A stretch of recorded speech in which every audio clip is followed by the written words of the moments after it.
안녕하세요. 김주사 TV입니다. 오늘은 공무원들 가족수당에 대해서 좀 한번 살펴보도록 하겠습니다. 뭐 가족이 많으면은 부동산 청약을 하면은 가점도 주고 또 자녀를 셋째 이상 나면은 뭐 여러가지 정부에서 또 지자체에서 혜택들을 주고 있는데 뭐 많게는 뭐 몇천만 원도 준다는 지자체도 있습니다. 근데 공무원들 가족은 과연 수당을 얼마씩이나 받고 있는지 살펴보도록 하겠습니다. 지급 대상과 부양 가족의 요건, 가족 수당 지급액이 얼마나 되고 지급 방법, 주요 사례에 대해서 하나씩 살펴보도록 하겠습니다. 지급 대상입니다. 부양 가족이 있는 모든 공무원들한테는 다 줍니다. 김주사인 저도 자녀가 3명이 있었는데요. 저희 당시에는 다 못 받았어요. 2명도 안 받았어요.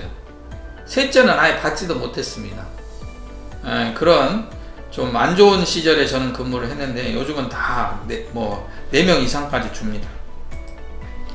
자, 부양가족의 요건입니다. 주민등록표상 세대를 같이 해야 된다, 이런 게 있고요. 그 다음에 실제로 생계를 같이 해야 된다. 주소와 거소에서 이런 얘기도 있고요. 부양가족의 범위에 이런 게 있습니다. 취약, 요양 또는 주거의 형편이나 공무원의 근무 형편에 따라서 해당 공무원과 별거를 하고 있는 배우자, 자녀. 별거를 했으니까 세대를 같이 안 하니까 부양가족이 아니냐, 뭐 이렇게 얘기할 수도 있는데 부양가족이다, 그런 얘기입니다. 배우자와 주소 생계를 같이 하는 직계 존속도 부양가족에 포함한다, 그런 얘기입니다. 부양가족의 범위인데 배우자는 가능한데 사실혼은 아니다, 뭐 그런 얘기고요. 본인 및 배우자 만 60세, 여자인 경우 만 55세 이상의 직계 존속, 또 만 60세 미만의 직계 존속 중 장애 정도가 심한 사람, 이런 분들도 부양가족에 포함된다. 그 다음에 본인 및 배우자의 만 19세 미만의 직계 비속과 만 19세 이상의 직계 비속 중 장애 정도가 심한 사람도 부양가족에 포함이 된다, 그런 얘기입니다. 마지막으로 또 본인 및 배우자의 형제 자매 중에 장애 정도가 심한 사람과 본인 및 배우자의 부모가 사망하거나 장애 정도가 심한 사람인 경우 본인 및 배우자의 만 19세 미만의 형제 자매도 해당이 된다, 그런 얘기입니다.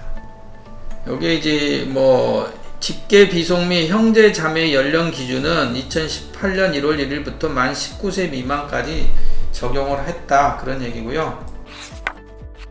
제일 궁금해 하신 게 이걸 겁니다. 가족수당에 과연 얼마나 주는지. 그래서 여기 보면 이제 제외 공무원은 제외라고 되어 있는데요. 배우자인 경우에는 4만원을 줍니다. 월 지급액입니다.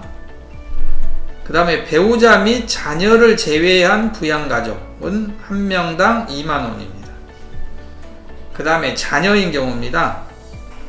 첫째 자녀는 2만원, 둘째 자녀는 6만원, 셋째 이후 자녀입니다. 자녀는 10만원입니다. 그러면 셋째 이후 자녀에 대해서 좀 논란이 되겠죠. 어떤 경우가 셋째 이후 자녀냐. 그래서 보통은 공무원들 평균으로 하면은 배우자하고 자녀 한 2명 정도 이렇게 해서 보통은 한 8만원 정도에서 10만원 내외에서 이렇게 수령을 하는 것 같습니다.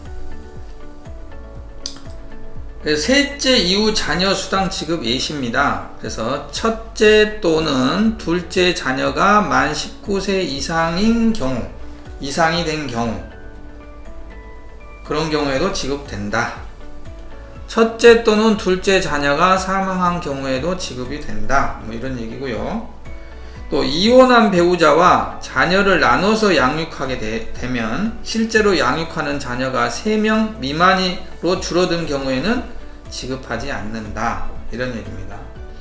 또 부양가족 수에 관련된 내용인데요. 배우자를 포함하여 4명 이내에 보통 이렇게 지급이 되는데, 관련 규정에 따라 자녀의 경우에는 부양가족 수가 4명을 초과하더라도 가족수당을 지급한다. 이런 내용입니다. 자녀의 경우에는 4명을 초과해도 지급이 된다. 그런 내용입니다. 자, 지급 방법 주요 사례입니다. 부부가 공무원인 경우에는 부부 공무원 중 1명에게만 가족수당을 지급해야 됩니다. 4명 이내에 대해서. 네, 자녀에 대해서는 부양가족수가 4명을 초과하더라도 지급이 가능하다. 이런 얘기고요. 출생, 사망, 결혼, 이혼, 자녀의 연령 초과 등 부양가족의 변동만 있는 경우에는 지급 사유가 발생 또는 소명한 날에 속하는 달도 전액 지급한다. 그런 얘기고요. 신분 변동이 있는 경우, 인사상, 임용행위, 신규 채용, 퇴직, 면제 이런 본인의 신분 변동이 있는 가족수당도 임용일 기준으로 해서 그 월액을 일할 계산해서 지급한다. 이렇게 사례가 있습니다. 감액도 합니다. 강등이라든가 정직, 감봉, 직위해제 같은 경우에는 감액을 합니다. 그 다음에 변상도 해야 됩니다. 허위로 이렇게 거짓으로 가족수당을 받는 경우 전액 환수를 합니다. 변상토록 하고 또 1년 범주 내에서 지급을 정지합니다. 월 10만원씩 받았다. 1년간을 가족수당 지급 정지를 당하게 됩니다. 다시 말해서 이런 예가 있는데요. 부부 공무원에게는 1명에게만 가족수당이 지급되는 것은 이미 익히 다 알고 있는데 2명이 그냥 모두 받는 경우, 이런 경우가 해당될 수 있습니다. 또 그에 따라서 징계 조치도 받습니다. 참고를 하셨으면 될 것 같고요. 자, 부정적인 언론 보도도 많이 있습니다.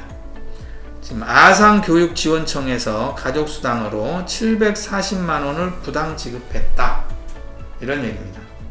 그 다음에 부양가족 수당 수령, 부당 수령, 교육공무원을 또 적발했다. 이런 내용도 있고요. 가족수당을 부당 수령했다. 일부 지자체에서 이런 내용들도 있습니다. 그래서 가족수당도 논란들이 많이 있습니다. 그래서 또 가족수당이 앞에 나와 있듯이 너무 현실하고 좀 안 맞다. 이게 배우자 수당 4만원, 자녀 수당 2만원, 첫째 2만원, 둘째 6만원, 셋째 50만원.